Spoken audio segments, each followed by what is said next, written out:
Dear students, good morning to all of you.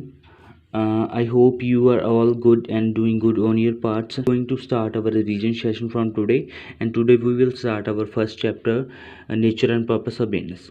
ਬੱਚਿਓ ਆਪਾਂ nature and purpose of business ਬਾਰੇ ਪੜਾਂਗੇ। Nature means ਸੁਭਾਅ, purpose means ਟੀਚਾ ਜਾਂ ਉਦੇਸ਼, ਕਿਉਂ ਆਪਾਂ ਬਿਜ਼ਨਸ ਸਟਾਰਟ ਕਰਦੇ ਹਾਂ, ਇਸ ਦੋਨੇ ਚੀਜ਼ਾਂ ਬਾਰੇ ਪੜਾਂਗੇ। ਸੋ ਅੱਜ ਆਪਾਂ ਟੌਪਿਕ ਕਵਰ ਕਰਨ ਜਾ ਰਹੇ ਹਾਂ ਬਿਜ਼ਨਸ, ਪ੍ਰੋਫੈਸ਼ਨ, ਇੰਪਲੋਇਮੈਂਟ। ਇਹਨਾਂ ਦੇ ਮੀਨਿੰਗ ਕਰਾਂਗੇ, ਆਫਟਰ ਦੈਟ ਇਹਨਾਂ ਦੇ ਫੀਚਰਸ ਕਰਾਂਗੇ। ਸੋ ਸਟਾਰਟ ਕਰਦੇ ਹਾਂ ਚੈਪਟਰ ਨੂੰ। ਆਪਾਂ ਇੰਟਰੋਡਕਸ਼ਨ ਦੀ ਮਦਦ ਨਾਲ ਸਟਾਰਟ ਕਰਦੇ ਹਾਂ। ਸੋ ਇੰਟਰੋਡਕਸ਼ਨ ਆਪਾਂ ਨੂੰ ਜਿਹੜੀ ਟੌਪਿਕ ਦਿੱਤੀ ਹੋਈ ਹੈ ਉਹ ਆਪਾਂ ਨੂੰ ਬਿਜ਼ਨਸ, ਪ੍ਰੋਫੈਸ਼ਨ ਅਤੇ ਇੰਪਲੋਇਮੈਂਟ ਪੜ੍ਹਨ ਦੀ ਕੀ ਲੋੜ ਹੈ ਉਹਦੇ ਬਾਰੇ ਲੈ ਕੇ ਜਾਊਗੀ। ਸੋ ਜਿਵੇਂ ਇੰਟਰੋਡਕਸ਼ਨ ਵਿੱਚ ਦੱਸਿਆ ਗਿਆ ਵਾ ਵੀ ਆਪਣੇ ਕੋਲ ਦੋ ਹਿਊਮਨ ਐਕਟੀਵਿਟੀਜ਼ ਹੁੰਦੀਆਂ ਨੇ, ਹਿਊਮਨ ਬੀਇੰਗਸ ਹੁੰਦੀਆਂ ਨੇ। ਹਿਊਮਨ ਬੀਇੰਗਸ ਮਤਲਬ ਜਿਵੇਂ ਮਨੁੱਖ ਨੇ, ਮਨੁੱਖ ਕਿਤੇ ਵੀ ਨੇ, ਉਹ ਆਪਦੀਆਂ ਐਕਟੀਵਿਟੀਜ਼ ਕਿਸੇ ਨਾ ਕਿਸੇ ਤਰ੍ਹਾਂ ਦੀ ਐਕਟੀਵਿਟੀਜ਼ ਕਰਦੇ ਨੇ। ਕਈ ਐਕਟੀਵਿਟੀਜ਼ ਉਹ ਇਕਨੋਮਿਕ ਪਰਪਸਿਸ ਮਤਲਬ ਪੈਸੇ ਕਮਾਉਣ ਲਈ ਕਰਦੇ ਨੇ, ਕਈ ਐਕਟੀਵਿਟੀਜ਼ ਇਸ ਤਰ੍ਹਾਂ ਦੀਆਂ ਕਰਦੇ ਨੇ ਜਿਸ ਵਿੱਚ ਉਹਨਾਂ ਦਾ ਮੋਟਿਵ ਪੈਸਾ ਕਮਾਉਣਾ ਨਹੀਂ ਹੁੰਦਾ। ਸੋ ਦੋ ਤਰ੍ਹਾਂ ਦੀਆਂ ਐਕਟੀਵਿਟੀਜ਼ ਪਰਫੋਰਮ ਕਰਦੇ ਨੇ human, economic activities and non economic activities. Economic activities are those activities which are done for earning more money. ਵੱਧ ਤੋਂ ਵੱਧ ਪੈਸਾ ਕਮਾਉਣ ਵਾਸਤੇ ਜਿਹੜੀਆਂ ਐਕਟੀਵਿਟੀਜ਼ ਪਰਸਨ ਦੁਆਰਾ ਕੀਤੀਆਂ ਜਾਂਦੀਆਂ ਨੇ ਉਸ ਨੂੰ ਇਕਨੋਮਿਕ ਐਕਟੀਵਿਟੀਜ਼ ਕਹਿੰਦੇ ਨੇ। ਅਤੇ ਨੋਨ ਇਕਨੋਮਿਕ ਐਕਟੀਵਿਟੀਜ਼ ਉਹ ਇੱਕ ਐਕਟੀਵਿਟੀਜ਼ ਨੇ ਜਿਹੜੀਆਂ ਕਿ ਲਵ ਔਰ ਅਫੈਕਸ਼ਨ ਕਰਕੇ ਕੀਤੀਆਂ ਜਾਂਦੀਆਂ, ਨਾ ਕਿ ਪੈਸੇ ਦੀ ਅਰਨਿੰਗ ਲਈ ਕੀਤੀਆਂ ਜਾਂਦੀਆਂ ਨੇ। ਸੋ ਐਗਜ਼ਾਮਪਲ ਦੇਖੋ, ਇਕਨੋਮਿਕ ਐਕਟੀਵਿਟੀਜ਼ ਦੀ ਐਗਜ਼ਾਮਪਲ ਦੇਖੋ। ਇਕਨੋਮਿਕ ਐਕਟੀਵਿਟੀਜ਼ ਤਿੰਨ ਤਰ੍ਹਾਂ ਦੀਆਂ ਹੁੰਦੀਆਂ ਨੇ, business, profession, employment. And non economic activities ਦੇਖੋ, ਜਿਵੇਂ ਕੁਕਿੰਗ ਫॉर ਹੋਮ, ਆਪਾਂ ਆਪਦੇ ਘਰ ਲਈ ਮਤਲਬ ਕੁਕਿੰਗ ਕਰਦੇ ਹਾਂ, ਪ੍ਰੇਅਰ ਲਈ ਜਾਂਦੇ ਹਾਂ, ਟ੍ਰੇਡ ਮਤਲਬ ਮੁੱਢਲੀ ਸਹਾਇਤਾ ਦਿੰਦੇ ਹਾਂ। ਇਹ ਨੋਨ ਇਕਨੋਮਿਕ ਐਕਟੀਵਿਟੀਜ਼ ਦੇ ਐਗਜ਼ਾਮਪਲ ਨੇ। ਸੋ ਇੱਥੋਂ ਆਪਣਾ ਜਿਹੜਾ ਟੌਪਿਕ ਅੱਜ ਪੜ੍ਹਨ ਜਾ ਰਹੇ ਹਾਂ ਬਿਜ਼ਨਸ, ਪ੍ਰੋਫੈਸ਼ਨ ਅਤੇ ਇੰਪਲੋਇਮੈਂਟ ਦਾ ਮੀਨਿੰਗ ਉਹ ਰਾਈਜ਼ ਹੋਇਆ ਹੈ ਕਿਉਂਕਿ ਇਹ ਇਕਨੋਮਿਕ ਐਕਟੀਵਿਟੀਜ਼ ਕੀਤੀਆਂ ਜਾਂਦੀਆਂ ਨੇ। ਸੋ ਸਟਾਰਟ ਕਰਦੇ ਹਾਂ, what do you mean by business. So ਜਿਹੜਾ ਬਿਜ਼ਨਸ ਵਰਡ ਆ ਉਹ ਬਿਜ਼ੀ ਵਰਡ ਤੋਂ ਮਿਲ ਕੇ ਬਣਿਆ ਹੋਇਆ ਹੈ। ਜਿਹੜਾ ਬਿਜ਼ਨਸ ਵਰਡ ਉਹ ਬਿਜ਼ੀ ਵਰਡ ਤੋਂ ਮਿਲ ਕੇ ਬਣਿਆ ਹੋਇਆ, ਉਹਦਾ ਮਤਲਬ ਹੁੰਦਾ ਹੈ ਤੇ ਡੂਇੰਗ ਥਿੰਗਸ, ਮਤਲਬ ਕੁਛ ਨਾ ਕੁਛ ਕਰਨ ਵਿੱਚ ਬਿਜ਼ੀ ਹੋਣਾ। ਸੋ ਬਿਜ਼ਨਸ ਦਾ ਮੀਨਿੰਗ ਕੀ ਆ?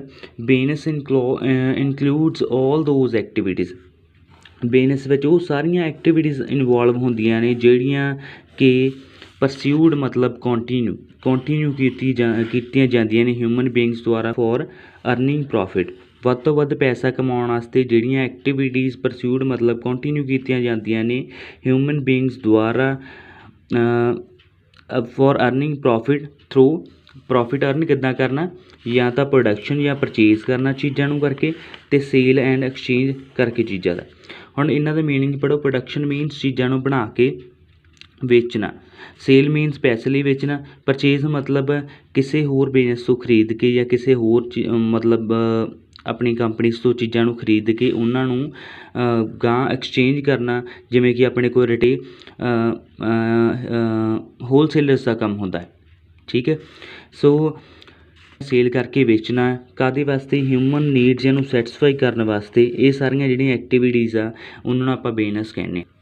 ਸੋ ਓਵਰਆਲ ਆਪਾਂ ਕਹਿ ਸਕਦੇ ਹਾਂ ਬਿਜ਼ਨਸ ਵਿੱਚ ਉਹ ਸਾਰੀਆਂ ਪ੍ਰੋਫਿਟ ਅਰਨ ਕਰਨ ਵਾਸਤੇ। ਕਿੱਦਾਂ ਪ੍ਰੋਫਿਟ ਅਰਨ ਕਰਨਾ? ਪ੍ਰੋਡਕਸ਼ਨ ਜਾਂ ਪਰਚੇਜ਼ ਕਰਕੇ ਚੀਜ਼ਾਂ ਨੂੰ, ਅਤੇ ਉਹਨਾਂ ਦੀ ਸੇਲ ਔਰ ਐਕਸਚੇਂਜ ਕਰਕੇ ਚੀਜ਼ਾਂ ਨੂੰ ਹਿਊਮਨ ਬੀਇੰਗਸ ਨੂੰ ਉਹਨਾਂ ਦੀਆਂ ਨੀਡਸ ਨੂੰ ਸੈਟਿਸਫਾਈ ਕਰਨ ਵਾਸਤੇ ਉਹਨੂੰ ਆਪਾਂ ਬਿਜ਼ਨਸ ਕਹਿੰਦੇ ਹਾਂ। ਠੀਕ ਹੈ। ਆਫਟਰ ਦੈਟ ਫੀਚਰਸ 'ਤੇ ਆਉਂਦੇ ਆਪਾਂ। ਤਾਂ ਫੀਚਰਸ ਦੇਖੋ ਬਿਜ਼ਨਸ ਦੇ ਕੀ ਨੇ। ਫਸਟ ਨੰਬਰ 'ਤੇ ਹੈ ਇਕਨੋਮਿਕ ਐਕਟੀਵਿਟੀਜ਼।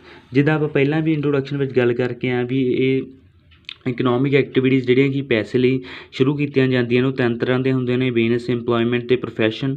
ਸੋ ਫਸਟਲੀ ਫੀਚਰ ਬਿਜ਼ਨਸ ਇਹੀ ਹੈ ਵੀ ਇਕਨੋਮਿਕ ਐਕਟੀਵਿਟੀ। ਤਾਂ ਤੁਸੀਂ ਕਹੋਗੇ ਬਿਜ਼ਨਸ ਇੱਕ ਇਕਨੋਮਿਕ ਐਕਟੀਵਿਟੀ ਹੈ because it is started for earning money.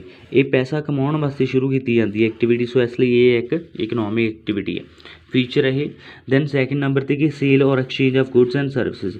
ਦੂਜੇ ਨੰਬਰ 'ਤੇ ਜਿਹੜਾ ਬਿਜ਼ਨਸ ਆ ਉਹਦੇ ਵਿੱਚ ਆਪਾਂ ਪੈਸਾ ਕਿੱਦਾਂ ਕਮਾਉਂਦੇ ਹਾਂ, ਆਪਾਂ ਪ੍ਰੋਫਿਟ ਮੋਟਿਵ ਨੂੰ ਕਿੱਦਾਂ ਅਚੀਵ ਕਰਦੇ ਹਾਂ? ਆਪਾਂ ਪ੍ਰੋਡਕਸ਼ਨ ਜਾਂ ਕਰਕੇ ਚੀਜ਼ਾਂ ਦੀ, ਅਤੇ ਸੇਲ ਔਰ ਐਕਸਚੇਂਜ ਕਰਕੇ ਚੀਜ਼ਾਂ ਦੀ, ਇਸ ਤਰ੍ਹਾਂ ਪੈਸਾ ਕਮਾਉਂਦੇ ਹਾਂ। ਸੋ ਤੁਸੀਂ ਦੂਜੇ ਨੰਬਰ 'ਤੇ ਕਹੋਗੇ ਵੀ ਜਿਹੜਾ ਬਿਜ਼ਨਸ ਆ ਉਹਦੇ ਵਿੱਚ sale or exchange of goods is must only for money. Sale or exchange ਹੋਣੀ ਚਾਹੀਦੀ ਹੈ, ਨਾ ਕਿ ਪਰਸਨਲ ਯੂਜ਼ ਵਾਸਤੇ। ਜੇ ਆਪਾਂ ਪਰਸਨਲ ਯੂਜ਼ ਵਾਸਤੇ ਕਿਸੇ ਚੀਜ਼ ਨੂੰ ਖਰੀਦਦੇ ਹਾਂ ਤਾਂ ਉਹਨੂੰ ਆਪਾਂ ਬਿਜ਼ਨਸ ਐਕਟੀਵਿਟੀ ਦੇ ਵਿੱਚ ਕੰਸੀਡਰ ਨਹੀਂ ਕਰ ਸਕਦੇ। ਸੋ ਸੈਕਿੰਡ ਫੀਚਰ ਹੈ। ਥਰਡ ਫੀਚਰ ਵੇਖੋ ਪ੍ਰੋਫਿਟ ਮੋਟਿਵ। ਪ੍ਰੋਫਿਟ ਮੋਟਿਵ ਮਤਲਬ ਪੈਸਾ ਕਮਾਉਣ ਲਈ ਕੀਤਾ ਗਿਆ। ਆਪਣਾ ਮੋਟਿਵ ਬਿਜ਼ਨਸ ਸਟਾਰਟ ਕਰਨ ਦਾ ਇਹੀ ਹੁੰਦਾ ਹੈ ਵੀ ਵੱਧ ਤੋਂ ਵੱਧ ਆਪਾਂ ਪੈਸੇ ਨੂੰ ਕਮਾਈਏ। ਸੋ ਅਗਲਾ ਫੀਚਰ ਵੇਖੋ, ਰੈਗੂਲਰ ਡੀਲਿੰਗ। ਰੈਗੂਲਰ ਡੀਲਿੰਗ ਦਾ ਮਤਲਬ ਕਿ ਪ੍ਰੋਪਰ ਤੌਰ 'ਤੇ ਹਰ ਰੋਜ਼ ਡੀਲਿੰਗ ਕਰਨਾ ਕਸਟਮਰਸ ਨਾਲ, ਠੀਕ ਹੈ। So with customers isolated transaction can not be consider business transaction.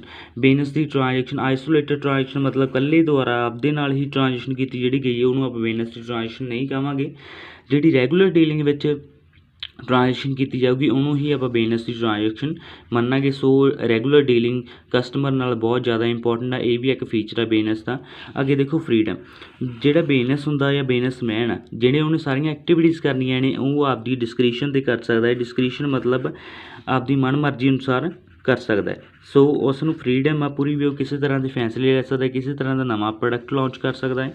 ਇਹ ਵੀ ਫੀਚਰ ਹੈ ਬਿਜ਼ਨਸ ਦਾ। ਅਤੇ ਛੇਵਾਂ ਫੀਚਰ ਬਿਜ਼ਨਸ ਦਾ ਇਹ ਹੈ ਵੀ ਇਹ ਕੰਜ਼ਿਊਮਰ ਸੈਟਿਸਫੈਕਸ਼ਨ ਨੂੰ ਪ੍ਰਮੋਟ ਕਰਨ ਲਈ ਲਗਾਇਆ ਜਾਂਦਾ ਹੈ, ਠੀਕ ਹੈ। ਸੋ ਬਿਜ਼ਨਸ ਦਾ aim ultimate main aim business ਦਾ ਕੀ ਹੁੰਦਾ ਹੈ, ਆਪਾਂ ਵੱਧ ਤੋਂ ਵੱਧ ਕਸਟਮਰ ਨੂੰ ਸੈਟਿਸਫਾਈ ਕਰਨਾ ਤਾਂ ਕਿ ਆਪਾਂ ਉਹਨਾਂ ਨੂੰ ਬਾਅਦ 'ਚ ਪ੍ਰੋਡਕਸ਼ਨ ਐਂਡ ਸੇਲ ਗੁੱਡਸ ਦੀ ਇਸ ਤਰ੍ਹਾਂ ਦੀ ਕਰਨਾ ਤਾਂ ਕਿ ਉਹਨਾਂ ਨੂੰ ਆਪਾਂ ਸੈਟਿਸਫਾਈ ਕਰ ਸਕੀਏ। ਇਹ ਬਿਜ਼ਨਸ ਦਾ ਲਾਸਟ ਏਮ ਹੁੰਦਾ ਹੈ। ਫਸਟ ਐਂਡ ਲਾਸਟ ਏਮ ਇਹੀ ਹੈ ਬਿਜ਼ਨਸ ਦਾ, ਕਿਉਂਕਿ ਕਸਟਮਰ ਕਿੰਗ ਹੁੰਦਾ ਮਾਰਕੀਟ ਦਾ। ਕਸਟਮਰ ਤੋਂ ਬਿਨਾਂ ਆਪਣਾ ਬਿਜ਼ਨਸ ਨਹੀਂ ਚੱਲ ਸਕਦਾ। ਸੋ ਅੱਗੇ ਆਪਾਂ ਕਰਦੇ ਹਾਂ ਪ੍ਰੋਫੈਸ਼ਨ ਬਾਰੇ। ਸੋ ਪ੍ਰੋਫੈਸ਼ਨ ਵਿੱਚ ਦੇਖੋ, ਪ੍ਰੋਫੈਸ਼ਨ ਦਾ ਮੀਨਿੰਗ ਡਾਇਰੈਕਟਲੀ ਕਰਦੇ ਹਾਂ। ਪ੍ਰੋਫੈਸ਼ਨ ਇਜ਼ ਦੈਟ, ਪ੍ਰੋਫੈਸ਼ਨ ਉਹ ਚੀਜ਼ ਹੈ ਜਿਹਦੇ ਵਿੱਚ ਆਪਾਂ ਨੂੰ ਇੱਕ ਸਪੈਸ਼ਲ ਨੌਲੇਜ ਚਾਹੀਦੀ ਹੈ। ਸਪੈਸ਼ਲਾਈਜ਼ਡ ਨੌਲੇਜ ਮਤਲਬ ਕਿਸੇ ਖਾਸ ਫੀਲਡ ਰਿਲੇਟਡ ਆਪਾਂ ਨੂੰ ਸਪੈਸ਼ਲ ਨੌਲੇਜ ਚਾਹੀਦੀ ਹੈ, ਜਿਹਦੇ ਵਿੱਚ ਆਪਾਂ ਨੂੰ ਫਾਰਮਲ ਐਜੂਕੇਸ਼ਨ ਪ੍ਰੋਵਾਈਡ ਕੀਤੀ ਜਾਂਦੀ ਹੈ। ਫਾਰਮਲ ਐਜੂਕੇਸ਼ਨ ਟ੍ਰੇਨਿੰਗ ਦਾ ਮਤਲਬ ਕਿ ਆਪਾਂ ਨੂੰ ਸਟੇਬਲ ਕੋਰਸਿਸ ਉਹ ਸਟੱਡੀ ਰਿਲੇਟਡ ਪ੍ਰੋਵਾਈਡ ਕੀਤੇ ਜਾਂਦੇ ਨੇ। ਪ੍ਰੋਫੈਸ਼ਨ ਵਿੱਚ ਓਨਲੀ ਸਟੇਬਲ ਕੋਰਸਿਸ ਸਟੱਡੀ ਕਰਵਾਏ ਜਾਂਦੇ ਨੇ, ਨੌਲੇਜ ਇੰਪਾਰਟ ਕੀਤੀ ਜਾਂਦੀ ਹੈ। ਅਤੇ ਦੈਨ ਕੋਡ ਮਤਲਬ ਰੂਲਸ ਐਂਡ ਰੈਗੂਲੇਸ਼ਨ ਵੀ ਹੁੰਦੇ ਨੇ ਜਿਹੜੇ ਕਿ ਇੱਕ ਬੋਡੀ ਦੁਆਰਾ ਰਿਪਰੈਜ਼ੈਂਟੇਟਿਵ ਬੋਡੀ ਮਤਲਬ ਇੱਕ ਖਾਸ ਸੰਸਥਾ ਜਿੱਥੋਂ ਆਪਾਂ ਪ੍ਰੋਫੈਸ਼ਨ ਦੀ ਟ੍ਰੇਨਿੰਗ ਲੈ ਰਹੇ ਹਾਂ, ਪ੍ਰੋਫੈਸ਼ਨ ਦੀ ਐਜੂਕੇਸ਼ਨ ਲੈ ਰਹੇ ਹਾਂ, ਉਹ ਰੈਗੂਲੇਟ ਕਰਨ ਵਾਲੀ ਇੱਕ ਬੋਡੀ ਵੀ ਹੋਣੀ ਚਾਹੀਦੀ ਹੈ। ਉਹਨੂੰ ਆਪਾਂ ਕਹਿੰਦੇ ਹਾਂ ਪ੍ਰੋਫੈਸ਼ਨ। ਸੋ ਐਗਜ਼ਾਮਪਲ ਦੇਖੋ, ਜਿਵੇਂ ਚਾਰਟਰਡ ਅਕਾਊਂਟੈਂਟ ਹੈ, ਇਹ ਵੀ ਇੱਕ ਪ੍ਰੋਫੈਸ਼ਨਲ ਪਰਸਨ ਨੇ। ਜਿਵੇਂ ਡਾਕਟਰ ਹੋ ਗਏ, ਲਾਇਰ ਹੋ ਗਏ, ਇਹ ਸਾਰੇ ਪ੍ਰੋਫੈਸ਼ਨਲ ਪਰਸਨ ਨੇ। ਹੁਣ ਆਪਾਂ ਇਹਨਾਂ ਦੇ ਫੀਚਰਸ ਦੇਖਦੇ ਹਾਂ। ਸੋ ਪ੍ਰੋਫੈਸ਼ਨ ਦੇ ਫੀਚਰ ਦੇਖਦੇ ਹਾਂ ਤਾਂ ਸੋ ਪਹਿਲੇ ਨੰਬਰ 'ਤੇ ਕੀ ਹੈ, ਸਿਸਟਮੇਟਾਈਜ਼ਡ ਨੌਲੇਜ। ਸੋ ਪਹਿਲਾ ਫੀਚਰ ਪ੍ਰੋਫੈਸ਼ਨ ਦਾ ਇਹ ਹੈ ਵੀ ਇਹਦੇ ਵਿੱਚ ਸਿਸਟਮੇਟਾਈਜ਼ਡ ਨੌਲੇਜ ਪ੍ਰੋਵਾਈਡ ਕੀਤੀ ਜਾਂਦੀ ਹੈ। ਮਤਲਬ ਆਪਾਂ ਅਪਡੇਸ਼ਨਲ ਨੌਲੇਜ ਅਤੇ training for profession like professional degree ਆਪਾਂ ਕਰਦੇ ਇਹਦੇ ਵਿੱਚ, ਜਿਵੇਂ ਕਿ ਡਿਗਰੀਜ਼ ਹੈਗੀਆਂ ਆਪਣੇ ਕੋਲ BBA ਅਤੇ MBA। ਸੋ ਪਹਿਲਾ ਫੀਚਰ ਪ੍ਰੋਫੈਸ਼ਨ ਦਾ ਇਹ ਹੈ ਵੀ knowledge systematize body of knowledge provide ਕੀਤੀ ਜਾਂਦੀ ਹੈ। ਸੈਕਿੰਡ ਨੰਬਰ 'ਤੇ ਕੀ ਸਰਵਿਸ ਮੋਟਿਵ। ਸਰਵਿਸ ਮੋਟਿਵ ਦਾ ਮਤਲਬ ਕੀ ਹੈ, ਸੇਵਾ ਦਾ ਫਸਟ ਮੋਟਿਵ। ਸੈਕਿੰਡ ਫੀਸ ਬਾਰੇ ਸੋਚਣਾ। ਸੋ ਜਿਹੜੇ ਜਿਵੇਂ ਡਾਕਟਰਸ ਨੇ ਆਪਣੇ ਕੋਲ, ਲਾਇਰਸ ਨੇ, ਇਹ ਜਿਹੜੇ ਪ੍ਰੋਫੈਸ਼ਨਲ ਪਰਸਨ ਨੇ। ਸੋ ਦੂਜਾ ਨੰਬਰ 'ਤੇ ਪ੍ਰੋਫੈਸ਼ਨ ਜਿਹੜਾ ਉਹਦਾ ਮੋਟਿਵ ਸਰਵਿਸ ਪ੍ਰੋਵਾਈਡ ਕਰਨਾ ਹੁੰਦਾ ਹੈ, ਫੀਸ ਬਾਰੇ ਆਫਟਰ ਮਤਲਬ ਕੰਸਲਟ ਕਰਨਾ, ਪਹਿਲਾਂ ਸਰਵਿਸ ਪ੍ਰੋਵਾਈਡ ਕਰਨਾ ਦੂਜਾ ਪ੍ਰੋਫੈਸ਼ਨ ਦਾ ਫੀਚਰ ਹੁੰਦਾ ਹੈ। ਥਰਡ ਨੰਬਰ 'ਤੇ ਕੀ ਹੈ, ਪ੍ਰੋਫੈਸ਼ਨਲ ਐਸੋਸੀਏਸ਼ਨ। ਵੀ ਜਿੱਥੋਂ ਆਪਾਂ ਪ੍ਰੋਫੈਸ਼ਨ ਦੀ ਟ੍ਰੇਨਿੰਗ ਲੈ ਰਹੇ ਹਾਂ, ਪ੍ਰੋਫੈਸ਼ਨ ਰਿਗਾਰਡਿੰਗ ਐਜੂਕੇਸ਼ਨ ਪ੍ਰੋਵਾਈਡ ਆਪਾਂ ਨੂੰ ਕੀਤੀ ਜਾ ਰਹੀ, ਉਹ ਐਸੋਸੀਏਸ਼ਨ ਬਹੁਤ ਹੋਣੀ ਜ਼ਰੂਰੀ ਹੈ ਪ੍ਰੋਫੈਸ਼ਨ ਦੇ ਵਿੱਚ। ਉਹ ਕਹਿੰਦੇ ਜੇ ਕੋਈ ਵੀ ਪਰਸਨ ਜੁਆਇਨ ਕਰਨਾ ਚਾਹੁੰਦਾ ਪ੍ਰੋਫੈਸ਼ਨ, ਸੋ ਫਸਟਲੀ ਉਹਨੂੰ ਇੱਕ ਮੈਂਬਰ ਬਣਨਾ ਪੈਣਾ ਪ੍ਰੋਫੈਸ਼ਨਲ ਬੋਡੀ ਦਾ। ਪ੍ਰੋਫੈਸ਼ਨਲ ਬੋਡੀ ਦੇ ਜਿਵੇਂ ਡਾਕਟਰ ਨੇ, ਦਾ ਡਾਕਟਰ ਆਪਦੀ ਪ੍ਰੋਫੈਸ਼ਨਲ ਜਿਹੜੀ ਡਿਗਰੀ ਆ ਜਾਂ ਨੌਲੇਜ ਦਾ ਪ੍ਰੋਫੈਸ਼ਨ ਮਤਲਬ ਕੋਰਸਿਸ ਕਰਦੇ ਨੇ, ਉਹ ਮੈਡੀਕਲ ਕਾਊਂਸਲ ਆਫ ਇੰਡੀਆ ਤੋਂ ਕਰਦੇ ਨੇ। ਮਤਲਬ ਜਿਹੜੀ ਰਿਪਰੈਜ਼ੈਂਟੇਟਿਵ ਬੋਡੀ ਜਾਂ ਪ੍ਰੋਫੈਸ਼ਨਲ ਐਸੋਸੀਏਸ਼ਨ ਆ, ਡਾਕਟਰ ਬਣਨ ਲਈ ਆਪਣੇ ਕੋਲ ਮੈਡੀਕਲ ਕਾਊਂਸਲ ਆਫ ਇੰਡੀਆ ਵਿੱਚ ਆਪਾਂ ਨੂੰ ਪ੍ਰੋਪਰ ਐਜੂਕੇਸ਼ਨ ਲੈਣ ਦੀ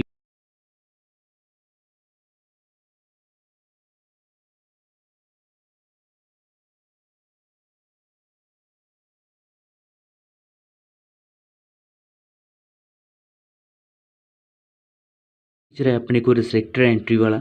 ਮਤਲਬ ਜਿਹੜਾ ਪ੍ਰੋਫੈਸ਼ਨ ਆ ਉਹਦੇ ਵਿੱਚ ਕੋਈ ਵੀ ਐਂਟਰ ਨਹੀਂ ਹੋ ਸਕਦਾ irrespective of professional knowledge and qualification. ਜਿਹਨੇ ਪ੍ਰੋਫੈਸ਼ਨਲ ਨੌਲੇਜ ਅਤੇ ਕੁਆਲੀਫਿਕੇਸ਼ਨ ਨਹੀਂ ਪ੍ਰਾਪਤ ਕੀਤੀ ਉਹ ਪ੍ਰੋਫੈਸ਼ਨ ਵਿੱਚ ਐਂਟਰ ਨਹੀਂ ਹੋ ਸਕਦਾ। ਇਹ ਵੀ ਪ੍ਰੋਫੈਸ਼ਨ ਦਾ ਫੀਚਰ ਹੈ।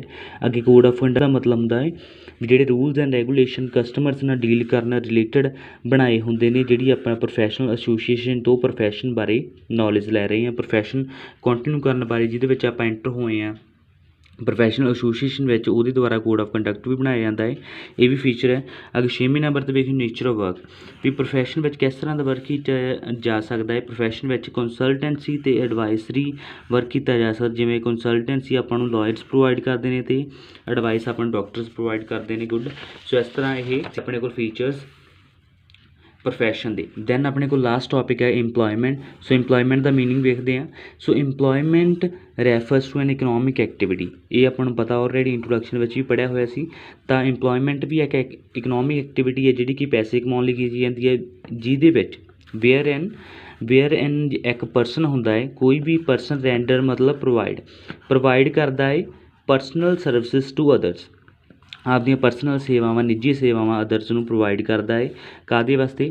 रैमूनरेशन प्राप्त करने वास्ते, रैमूनरेशन प्राप्त करन वास्ते आपदियां प्रोफैशनल सर्विस प्रोवाइड करते। रैमूनरेशन सैलरी भी कहते हैं।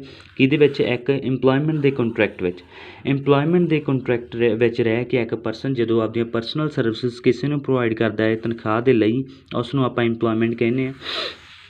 सो फीचर्स देखोगे तो फीचर पहला फीचर की है परसनल सर्विसिज। परसनल सर्विस होना दा मतलब बहुत ज़्यादा मस्ट है इत्थे, क्योंकि इत्थे अपने इंपलॉयज़ की करते हैं, रेंडर करते हैं परसनल सर्विसिज इंपलॉयमेंट के कंट्रैक्ट में रह के। सो पहला फीचर इंपलॉयमेंट का यह है भी ये परसनल सर्विस प्रोवाइड की जाती हैं इंपलॉयज़ वालों। सैकेंड नंबर पर कि रैमूनरेशन और रिवॉर्ड। सैकेंड नंबर पर आप भी पढ़िया भी वो परसनल सर्विस काहतों प्रोवाइड करते हैं, रैमूनरेशन प्राप्त के रैमूनरेशन होंदा है। Employees are remunerated for their services, जिहड़ियां सर्विस प्रोवाइड करते हैं उस रिगार्डिंग उन्होंने रैमूनरेट किया जाता, उन्होंने तनख्वाह दी जाती है, सैलरी दी जाती है। ये सैकेंड फीचर है इंपलॉयमेंट का। थर्ड की है not required to invest capital. हुण किसी ने भी इंपलॉयज़ के तौर पर किसी जॉब पर लगना वा तो इंपलॉयमेंट में आना चाहता, इंपलॉयमेंट के कंट्रैक्ट में तो उन्होंने किसी भी तरह की पैसे इन्वैसट करने की कोई लोड़ नहीं, इंपलॉयज़ नूं कोई लोड़ नहीं इन्वैसट करने की कैपिटल। पर जिहड़ा ओनर आ जिहने कि उन्होंने आपदे काम ते रखना है तो उन्होंने बाद विच उसनूं लोड़ है कैपिटल इन्वैसट करने की। सो इंपलॉयज़ नूं किस तरह किसी तरह भी कैपिटल इन्वैसट करने की कोई लोड़ नहीं। फोर्थ नंबर ते ये इंपलॉयर रिलेशनशिप होंदा है। इंपलॉय किहड़े ने जिहड़े कि काम प्राप्त करना चाहुंदे, जिहड़े कि तनखाह लई काम करते हैं। इंपलॉयर वो ने जिन्हां ने काम करवाउणा है ते पैसे देने ने। सो जिहड़ा इहदे विच रिलेशनशिप आ वो किहदे बेस ते हुंदा है, जिहड़ा कंट्रैक्ट उन्हां विच आया वा इंपलॉयज़ सुपरविजन दे विच हुंदे ने इंपलॉयर दे, ते जिहड़ा कंट्रैक्ट उन्होंने विच बनाया है कंट्रैक्ट ऑफ इंपलॉयमेंट उहदे अनुसार उन्हां विचकार रिलेशनशिप बनदा है।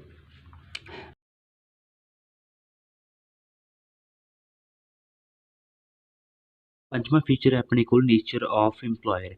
तो इंपलॉयर जिहड़ा इंपलॉयमेंट आ उहदे विच इंपलॉयर कोई भी हो सकता है, जिवें गवर्नमेंट भी हो सकती है, प्राइवेट ऑर्गेनाइजेशनस भी हो सकदियां ने, गवर्नमेंट एंटरप्राइजेस भी हो सकते हैं, सरकारी महकमे हो सकते हैं, सरकारी ऑर्गेनाइजेशनस हो सकती हैं। ठीक है, अगे हैगा अपने को कंट्रैक्ट ऑफ इंपलॉयमेंट। ये कंट्रैक्ट ऑफ इंपलॉयमेंट होंदा है जिवें आप पहलां ही पढ़िया है। सो जिहड़ा इंपलॉयर ते इंपलॉय दा रिलेशनशिप आ वो कंट्रैक्ट ऑफ इंपलॉयमेंट ते डिसाइड होंदा है भी किसी भी तरह की कोई वायोलेशन की जाती है कंट्रैक्ट ऑफ इंपलॉयमेंट दे विच तो सारा एम्प्लॉयमेंट खत्म हो सकती। So this is our topic about BNS profession and employment meaning and features. Have a nice day.